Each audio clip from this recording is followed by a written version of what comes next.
Voici la Mirai, premier modèle de série de Toyota à pile à combustible à hydrogène. Ce modèle intègre donc une technologie encore rare, futuriste, et Toyota veut que cela se voie par un design lui aussi futuriste.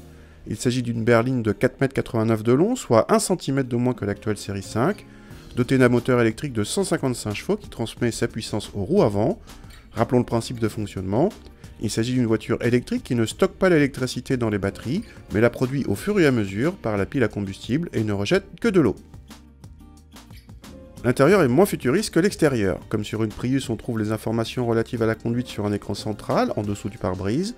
Particularité, la consommation s'affiche en kg d'hydrogène par 100 km. En dessous, un écran tactile commande le GPS et le multimédia, tandis que la console centrale sert à la climatisation. À l'arrière, il n'y a que 2 places et l'habitabilité est décevante vu les dimensions de la voiture. Le coffre atteint 360 décimètres cubes, faible pour la catégorie, à cause de l'implantation d'un réservoir d'hydrogène derrière la banquette arrière. Contact est comme dans n'importe quelle voiture électrique, on démarre en silence, à part un très léger sifflement, mais l'insonorisation, même à haute vitesse, fait partie des points forts de la voiture.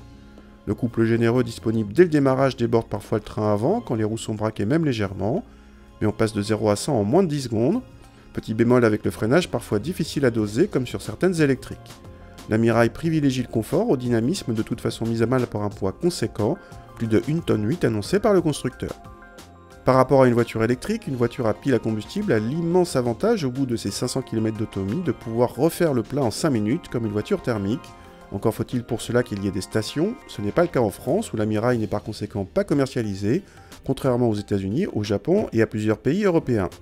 Si les quelques stations de la région parisienne annonçaient début 2017 un site Toyota à la vendre, elles devraient frôler les 80 000 €. Précisons pour finir que le plein coûte actuellement une cinquantaine d'euros.